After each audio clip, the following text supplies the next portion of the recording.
Le on verra plus tard, c'est le meilleur moyen d'être en retard. C'est un sujet complexe, c'est un sujet technique et c'est un sujet structurel et organisationnel. En fait, on est le seul pays à avoir mis en place ce système de PDP. Je pense que si les entreprises passent par leur expert comptable, ça va être très simple. Si elles veulent le faire tout seules, c'est plus compliqué.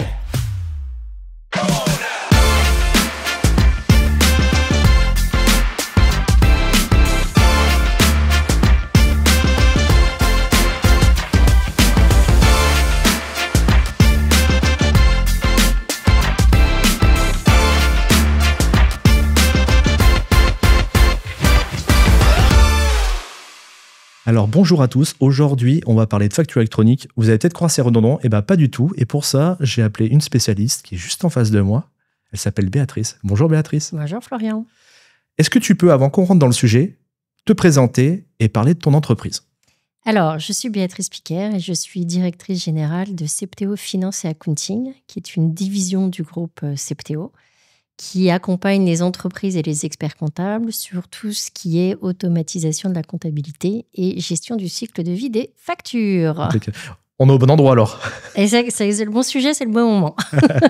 Donc la facture électronique, on en parle souvent, mais ça reste fou pour la plupart des communs des mortels. Donc pourquoi on en parle encore de cette facture électronique en 2025, selon toi ? On en parle encore parce que ça s'accélère, que le calendrier a été défini et a été validé. C'est sûr, cette fois, c'est bon ? C'est bon, c'est acté, il n'y a plus possibilité de faire marche arrière. C'est bon. Donc, au 1er septembre 2026, toutes les entreprises devront recevoir des factures en version format électronique. Et en 1er septembre 2027, elle va être capacité de les émettre. D'accord. Voilà. Donc, ça s'accélère. Donc, 2025, c'est maintenant qu'il faut se mettre en ordre de marche. Donc, on en est où Là, on est en train de tourner et on va commencer au mois de juin.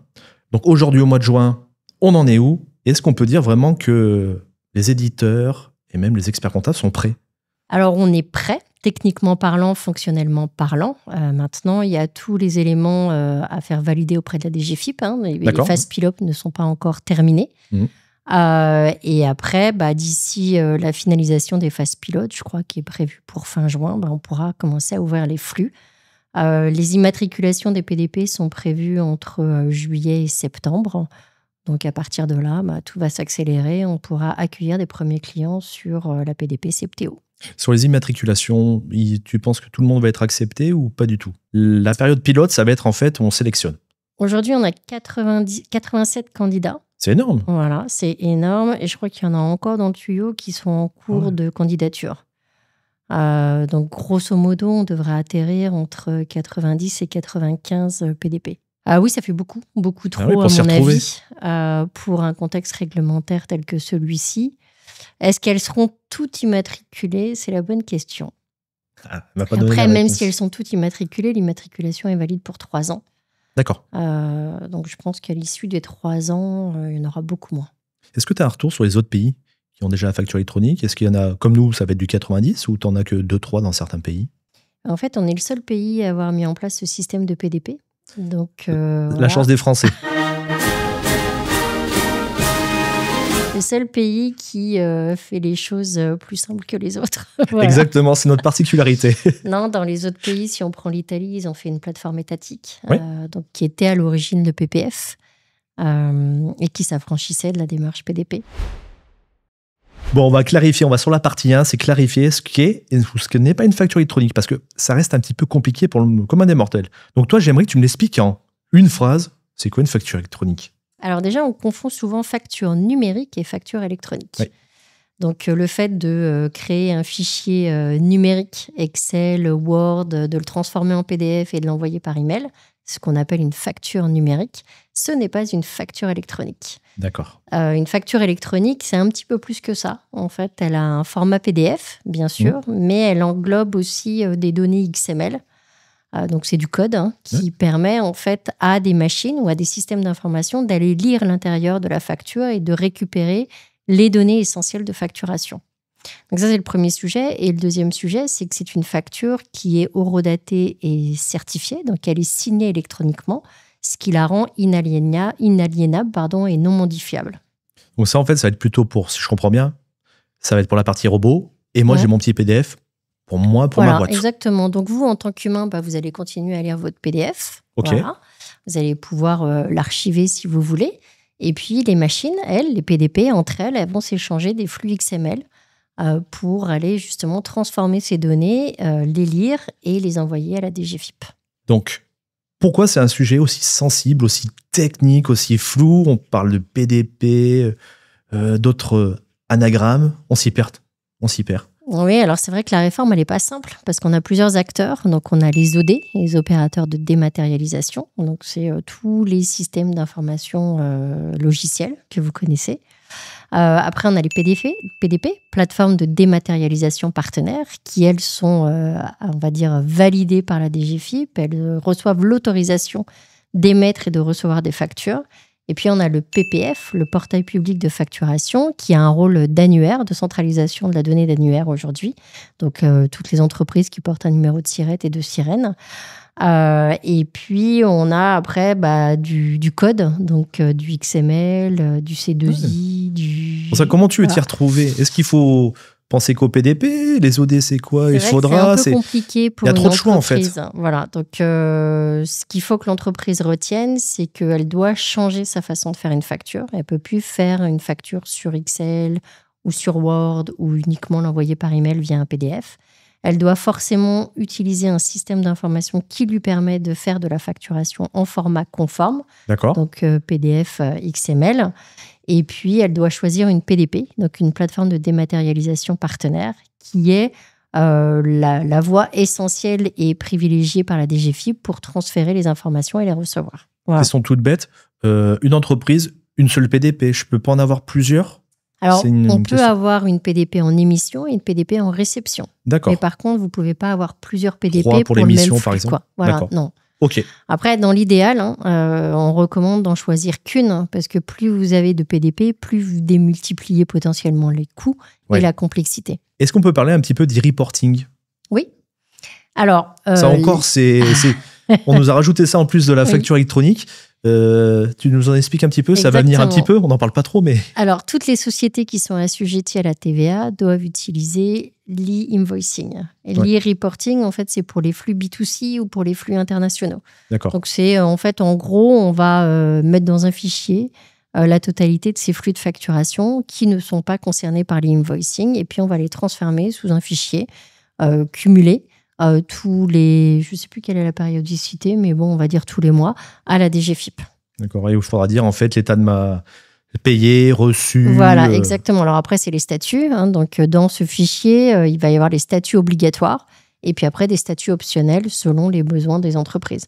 Les statuts, c'est effectivement facture conforme, facture reçue, facture envoyée à la DGFiP, facture validée, facture payée.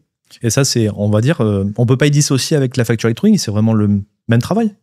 E-invoicing, e-reporting, ça va dépendre en fait de ce que fait chaque entreprise en termes de facturation. Une entreprise qui fait que du B2B, potentiellement parlant, elle n'a pas besoin de faire de e-reporting. Par contre, une entreprise qui fait et du B2B et du B2C, elle va avoir besoin de faire et de l'e-invoicing et du e-reporting. Donc, tu vois, ça fait des complexités. Alors, je suis dans quelle case, ainsi de suite. Donc, ça crée des complexités. Il y a différents cas d'usage. Donc, il faut vraiment en amont identifier quelles sont mes typologies de factures, à qui je facture. Et voilà. Déjà, les tickets de restaurant, par exemple, on va faire comment? Oui. Les tickets restaurant, c'est des tickets, entre guillemets, tickets feuilles de caisse. Ouais. Donc, il va falloir les mettre dans le e-reporting. Donc voilà, c'est des nouvelles choses qu'on n'avait pas forcément l'habitude. C'est on ça. donnait tout à notre expert comptable, puis s'en occuper. Là, il va falloir qu'on s'organise et qu'on soit bien accompagné. Exactement, c'est ça. Allons sur la partie 2, nous. C'est qu'est-ce que ça va changer au niveau des entreprises? Pourquoi une entreprise, elle a tout intérêt à s'y mettre tout de suite au lieu d'attendre, comme tu me disais, début 2026? Pourquoi je dois commencer à y réfléchir? Parce que c'est ce qu'on disait tout à l'heure, c'est un sujet complexe. C'est un sujet technique et c'est un sujet structurel et organisationnel. Donc, ça veut dire que, partant de ce principe, il faut déjà identifier avec quels outils vous travaillez aujourd'hui. Comment vous faites vos factures? Est-ce que vous avez des factures? À qui vous facturez? Des entreprises, des particuliers, les notes de frais, les relevés bancaires, etc. Et derrière, quel est le cycle de vie de vos factures? Facture fournisseur, facture de vente. Par quelle phase vous passez. Et l'idée, en fait, c'est vraiment de structurer toute cette information pour définir quel est le meilleur système d'information dont vous avez besoin pour être conforme à la facturation électronique. Donc, il y a tout un travail quand même de réflexion. De pointage, de cartographie, voilà, en fait. Cartographie les flux, vérifier les systèmes d'information. Est-ce qu'ils sont conformes, pas conformes? Est-ce qu'ils se parlent entre eux? Quel PDP je vais choisir? Est-ce que la PDP, parce qu'on a 90 PDP et chaque PDP va avoir son propre périmètre fonctionnel. Donc, il y a celles qui vont faire que de l'e-invoicing, il y a celles qui vont faire e-invoicing et reporting, il y a celles qui vont faire que du routage et qui n'auront pas de portail client d'interface utilisateur. Il y a celles qui ne seront pas connectées avec Chorus Pro, celles qui le seront. Il y a celles qui feront que de la France et d'autres qui seront aussi capables de supporter les flux internationaux et de se connecter avec PayPal Europe. Voilà, du coup, il y a un périmètre fonctionnel qui est un peu plus vaste que dire je suis une PDP. Donc, il faut regarder de quoi j'ai besoin, quelles sont les factures que j'émets, pour qui je les émets, avec qui je discute, l'administration, des entreprises, des particuliers, avec qui je facture. Et après, du coup, quelle est la meilleure PDP pour répondre à mes cas d'usage et à mes besoins? Au début, je pensais que c'était simple. Et puis là, tu viens de me dire qu'en fait, les acteurs, ils n'ont pas tous les mêmes règles. Non. Donc en plus, il va falloir regarder ça en plus. C'est ça. C'est compliqué. Bon, moi, je suis dans le métier, donc j'arrive à comprendre. Il n'y a pas vraiment de benchmark, en fait. Donc, Et puis, tu prends une personne lambda qui ne connaît pas tout ça. Ça fait peur. Ça. Voilà. Du coup, nous, en tant que chef d'entreprise, je vais te poser la question, mais bon, ça va améliorer quoi, moi, dans mon quotidien? J'ai l'impression plutôt que c'est une contrainte. Alors, ça va être compliqué au début parce qu'il va falloir effectivement réfléchir à tous ces cas d'usage, à mon système d'information, à ma PDP. Mais après, ça va automatiser la totalité des flux de facturation. Donc, aujourd'hui, vous receviez des factures fournisseurs et vous émettiez des factures clients. Demain, en fait, vous allez continuer à les émettre, mais c'est les systèmes d'information qui vont communiquer entre eux. Donc, il n'y aura plus besoin d'imprimer une facture, il n'y aura plus besoin de l'envoyer, il n'y aura plus besoin de la saisir et de l'archiver. En fait, tout va se faire automatiquement. Vous allez recevoir des flux de données où vous allez émettre des factures en format flux de données. Et puis, elles vont directement s'imputer en comptabilité et elles vont directement s'archiver. En fait, ce qui est difficile, c'est au début de cartographier. Ça va être au début de cartographier, de choisir les bons acteurs avec qui travailler et de choisir quelles sont les bonnes solutions par rapport à ce que j'ai besoin. Voilà. Après, ça devrait rouler. Mais après, après, c'est automatisation de la réception à l'émission, l'imputation en comptabilité, l'envoi, la mise en paiement. Et donc, ça va accélérer aussi les délais de paiement. Ouais. Et ça va automatiser les processus de facturation. Ça devrait aider un petit peu, même au niveau de la trésor, je suppose. Oui, tout à fait. Forcément, vous accélérez les délais de paiement, donc plus de cash qui rentre. Ça, c'est bien. Plus vite. Voilà. Je suis une petite entreprise. On va dire qu'on est, on est sur une typologie française, si vous voulez, où c'est des TPE-PME. Donc, on a besoin de cash. Souvent, il n'y a pas beaucoup de salariés. Est-ce que je peux, moi, une petite TPE, faire tout seul, d'après toi? Ou est-ce qu'il y a des choses à éviter? On peut toujours faire tout seul. Tu as des pièges à éviter, toi? On peut toujours faire tout seul. Après, moi, ma recommandation, et tu connais le positionnement de Septéo Finance, c'est de privilégier les experts comptables. Les experts comptables, par définition, c'est déjà les acteurs de la comptabilité et les acteurs de la facturation. C'est eux qui traitent les factures, c'est eux qui les saisissent, qui les imputent, qui valident la comptabilité. Donc, continuons. En fait, si l'entreprise TPE, PME, l'entreprise, quelle que soit sa taille d'ailleurs, veut s'affranchir de la difficulté de la facturation électronique, il faut qu'elle passe par son expert comptable. On va aller sur le rôle de l'expert comptable. La partie 3, nous, c'est ce qu'on en veut. En quoi l'expert comptable est l'allié parfait qui va accompagner en fait nos chefs d'entreprise? Parce que c'est déjà l'allié parfait. En fait, c'est déjà le conseiller du quotidien des entrepreneurs. Donc, il va tout simplement continuer dans son rôle existant, puisqu'il traite déjà la facture des entreprises. Donc, il reçoit les factures des entreprises, il les impute, il les saisit, il les impute en comptabilité, il valide la comptabilité. Il va juste continuer. Donc, il va offrir en fait aux entreprises les meilleurs outils pour continuer son métier d'expert comptable. Et lui, qu'est-ce qu'il pourra offrir comme service en plus? Parce qu'il va m'accompagner au début, il peut m'aider sur la cartographie. Une fois que c'est lancé, est-ce qu'il n'y a pas des choses supplémentaires où il peut m'accompagner? Il va automatiser sa production comptable, forcément, puisqu'il n'y aura plus de saisie. Donc, il y a tout un pan de son métier qui va être automatisé, qui va être simplifié, ce qui va lui permettre en fait, de monter en compétence sur la partie conseil. Donc aujourd'hui, c'est vrai que peut-être il n'avait pas suffisamment de temps pour accompagner les entreprises sur certains conseils financiers, conseils patrimonial, juridiques, RH et autres. En fait, chaque cabinet va pouvoir définir son positionnement stratégique et se dire, tiens, puisque je gagne du temps sur la partie gestion comptable, comment je mets à profit ce temps gagné pour aller mieux accompagner les entreprises qui font partie de mon portefeuille client. Je vais venir quand même t'embêter. T'as raison, tu me dis qu'ils traitent en compta la facture, mais c'est nous, les chefs d'entreprise, qui créons la facture. Et là, tu m'as parlé sur la partie du reporting, où il va falloir que je dise à mon expert comptable reçu, à émettre, conforme. Donc ça, c'est un truc en plus. Ça, c'est pas l'entreprise qui va le faire. En fait, l'expert comptable va recevoir les flux de facturation, va les mettre à disposition de son entreprise sur un portail, va les mettre en validation. Donc, l'entrepreneur, derrière, il va valider les factures reçues. Je check, en fait, sur les monsieur X, émettre. Les factures émises, c'est moi qui les émets, donc j'ai pas besoin de les valider. J'ai juste besoin de les envoyer en paiement. Par contre, les factures que je reçois, je vais continuer, je les valide et j'accepte la mise en paiement. Qui plus est, normalement, quand les PDP est bien faite et qu'elle propose le service, il y a un rapprochement automatique entre le devis, la commande et la facture. Du coup, ce travail, normalement, il est fait en amont. Je peux décider une validation automatique si jamais, en fait, il y a un devis, il y a un bon de commande et que derrière, j'ai la facture qui correspond au devis à la commande. Pourquoi me demander une validation qui pourrait être automatisée aussi ? Donc, je vais juste valider la mise en paiement de cette facture. Et après, les statuts vont se mettre en automatique via les PDP. D'accord. Quel conseil tu donnerais aux entreprises pour bien collaborer avec les experts comptables sur ce sujet ? Parce que tu me dis, c'est 2026, il nous reste un petit peu un semestre. Je m'y prends comment ? D'en parler, c'est bien.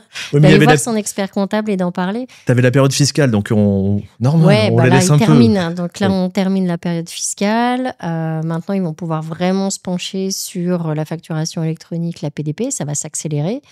Ils commencent déjà à communiquer auprès de leurs entreprises. Donc, nous, on leur a fourni des kits de communication pour les aider à mieux communiquer aussi auprès des entreprises. Donc, l'expert comptable doit faire connaître auprès de ses clients qui travaillent sur le sujet, qui peut les accompagner. Et l'entreprise, par définition, le premier réflexe, c'est d'en parler avec son expert comptable pour simplifier la démarche. Est-ce qu'on pourrait avoir des kits de communication ? Bien sûr. Du coup, on les mettra en description. Vous aurez accès, ça vous aidera. Voilà, exactement, tout à fait. Partons sur la conclusion. Maintenant, moi, ce que je veux, c'est que tu me dises une entreprise qui pense encore « on verra plus tard ». On a le temps. On a vraiment le temps ou pas du tout ? Le « on verra plus tard », c'est le meilleur moyen d'être en retard. Et le être en retard, ça veut dire prendre beaucoup de risques, en fait, par rapport à une réglementation qui, elle, est fixée dans le marbre et a défini sa date de mise en application. Tu me disais qu'on va bientôt avoir les immatriculations, c'est-à-dire les sociétés qui vont être validées pour le faire. Ça varie. Est-ce qu'on attend ce moment-là ou on peut déjà en parler à l'expert comptable ? Ah non, il ne faut surtout pas attendre. En fait, la démarche, c'est déjà de consulter l'expert comptable, de travailler avec lui sur ce processus d'identification des flux, de typologie, de cas d'usage et autres. De voir ce que l'expert comptable propose, parce qu'il propose déjà des services de gestion de la facturation électronique, de voir quel PDP il propose, à quel coût et autres, comment on va accompagner les entreprises sur ce périmètre fonctionnel, sur la mise en place de la facturation électronique. Et voilà, après, ça va se faire tout seul. Les experts comptables sont déjà en marche, donc ils sont en train de travailler dessus. Et je pense que d'ici fin 2025, ils seront prêts. En un mot, la facture électronique, c'est une contrainte ou une opportunité ? C'est forcément une opportunité. C'est une opportunité pour plusieurs acteurs. Déjà pour l'État, parce que ça évite la fraude à la TVA. Donc on est d'accord, c'est quand même remplir des caisses sur tout un pan de revenus qu'on ne voit pas. Donc l'État français a besoin. C'est également pour les entrepreneurs se simplifier la gestion administrative et la gestion des factures, raccourcir les délais de paiement. Donc ça, c'est fondamental. Et puis après, c'est récupérer un petit peu plus de maîtrise sur la partie trésorerie et analyse financière. Donc, ce n'est pas négligeable non plus. Plus on pilote son entreprise sur la partie chiffres et plus on peut accompagner sa croissance et sa pérennité. Et tu penses que ça va être assez simple pour le commun des mortels ? Encore une fois, je pense que si les entreprises passent par leur expert comptable, ça va être très simple. Okay. Si elles veulent le faire tout seul, c'est plus compliqué. Bon, faut aller voir son expert comptable. Voilà. Avant qu'on abandonne cette émission, Ce que je veux, c'est qu'on fasse un petit jeu qu'on appelle le jeu Ceci et Cela. C'est des questions que je te pose, je te propose 2 alternatives et tu me dis laquelle te correspond le mieux. L'objectif, c'est qu'on en apprenne plus sur toi. T'es OK? Très bien, allez. Alors, t'es plutôt thé ou café, toi? Plutôt café. Café. Chien ou chat? Chat. Paris ou Marseille? Alors, je te pose cette question parce qu'on est sur Paris et Marseille, c'est plutôt septembre. Ouais, alors, c'est te loupe ça. pas. En fait, je fais entre les deux parce que je suis à la fois sur Marseille et sur Paris, mais je suis quand même très parisienne dans l'âme. T'es plutôt fêtarde ou pantouflarde? Plutôt pas tout faire là. Et la dernière, t'es plutôt facture électronique ou facture numérique? Facture électronique, bien sûr. Écoute, je suis ravi que tu aies partagé Merci, ce moment-là. Tu nous as conforté que sur la facture électronique, en fait, ça va être une plus-value sur tout ce qui va être léché d'entreprise pour les experts comptables et aussi la DGFiP. Et puis, on se retrouve au prochain épisode. Merci Florian. Merci à toi. À très vite.